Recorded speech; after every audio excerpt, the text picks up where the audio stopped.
دعوتگر حقیقی است که از توصیف مردم خوشحال نشه و از بد گفتن مردم متاثر نشه. ما بعضی جوانا داریم که خوب در دعوت است، اما اگر یک کمک یک کلمه گپ از یک نفر شنید باز وضعیتش خراب میشه. این در ریا داخل است. چرا اگر تو ریاکار نباشی، خدا دعوت خود پیغمبرا خود بسیار مشکلات دیدن. تو که راه دین میگی خب باید سرت یک نام گذاشته شود. وقتی که سر تو یک نام گذاشته شد باید رسول الله صلی الله علیه و سلم در نظرت بری که رسول الله صلی الله علیه و سلم سرش چی ناما را نمونده. اول رسول الله صلی الله علیه و گفتن که صابیست، آل صابیش صاد واو جور کردن. چی میگن؟ وابیس وابی.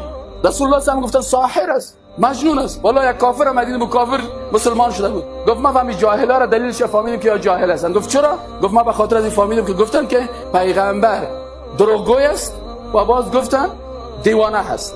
گفتی به حساب قاعده روانشناسی جور نمیه. چرا اگر دیوانه باشه دیوانه دروغ نمیگه، اگر دروغ گفت باز دیوانه نیست. این نمیگه پس یا گفت سبب شد که ما فهمیدیم که دروغ میگن و پیغمبر شخص واقعی بوده.